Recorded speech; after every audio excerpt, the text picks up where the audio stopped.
Y vamos a ver algunos conceptos preliminares acerca de la parte de balance de energía.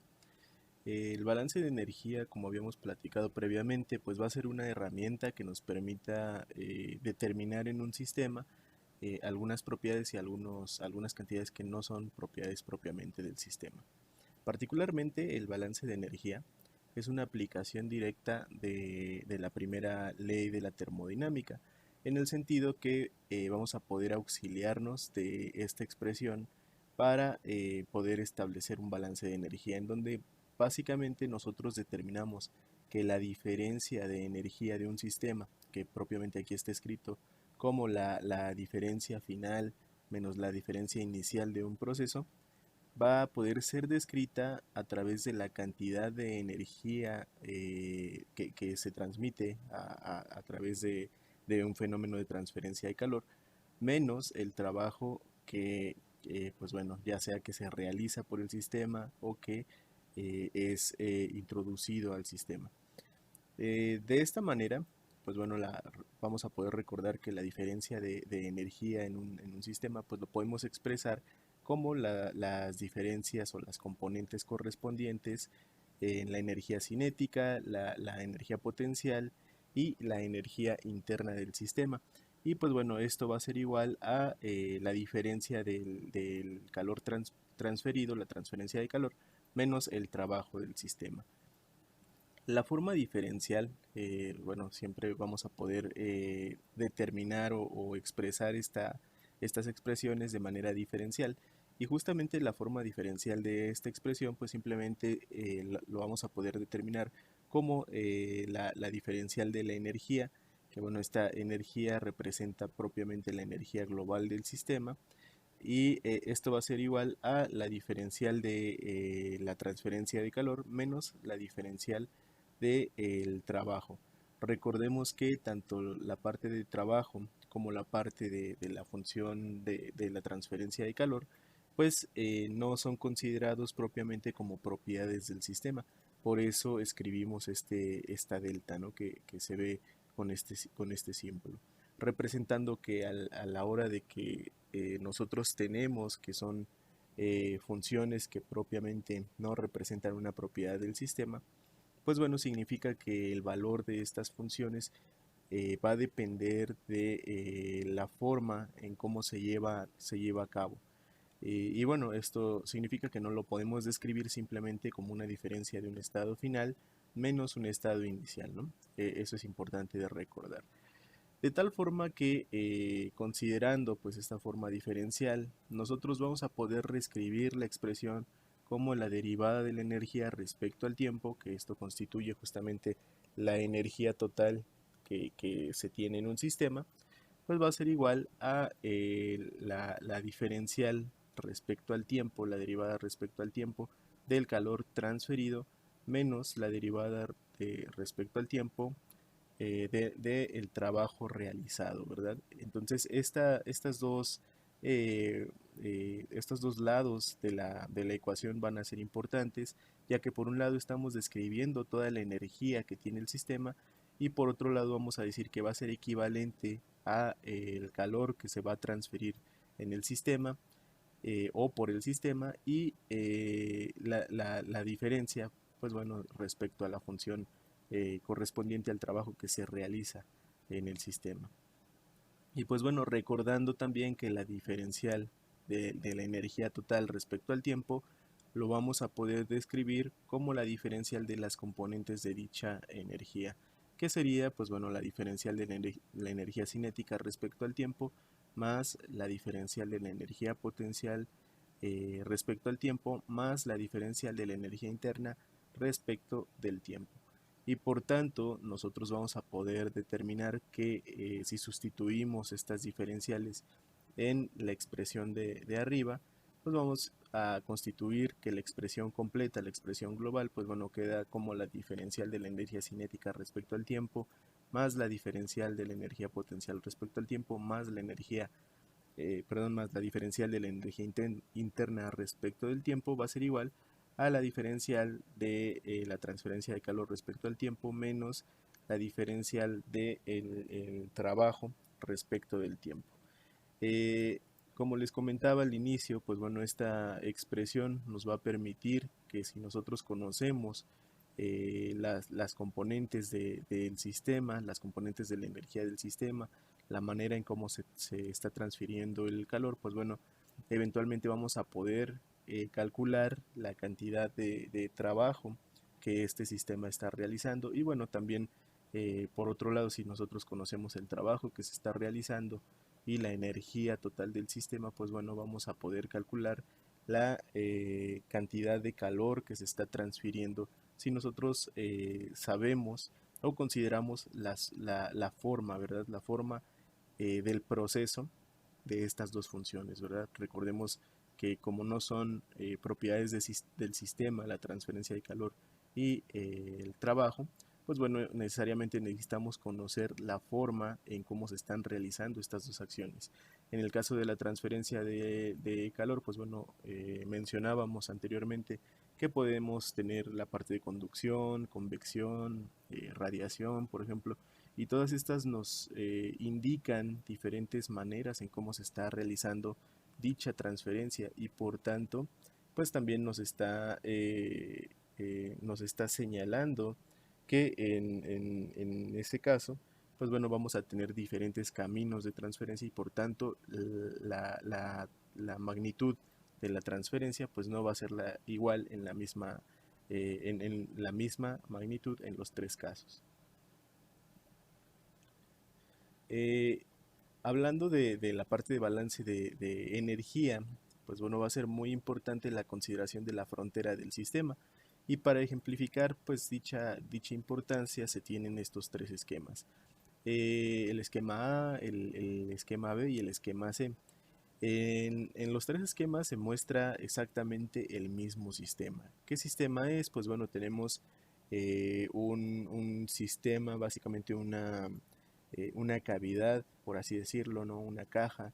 Esta caja o este compartimiento se encuentra lleno de un gas o un líquido. Este gas o un líquido, pues bueno, tiene ciertas propiedades que le permiten, pues por ejemplo, disipar el calor, absorberlo, pero bueno, en general pues tenemos un gas o un líquido. La pared de este compartimiento, pues bueno, es un aislante térmico, significa que no va a haber intercambio de calor pues bueno, hacia el exterior.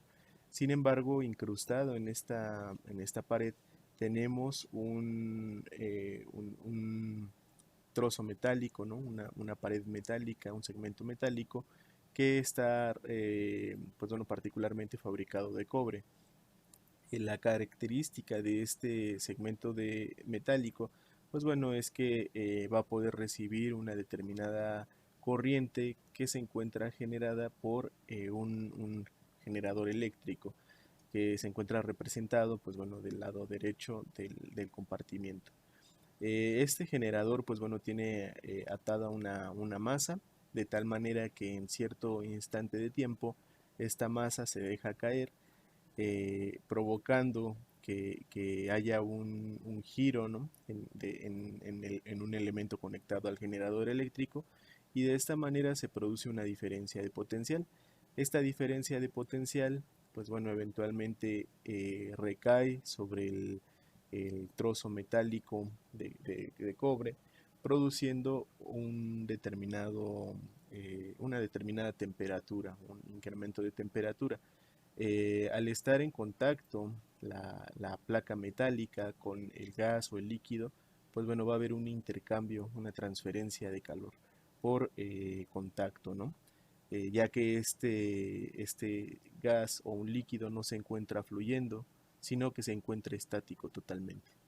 Y pues bueno, ese es el fenómeno que ocurre en este sistema, ¿no? La masa cae, se tiene una transformación de formas de energía, se genera una diferencia de potencial, en la placa metálica se genera un determinado incremento de temperatura y se tiene una transferencia de calor. Entonces el sistema es el mismo en los tres esquemas, en el inciso A, en el inciso B y en el inciso C.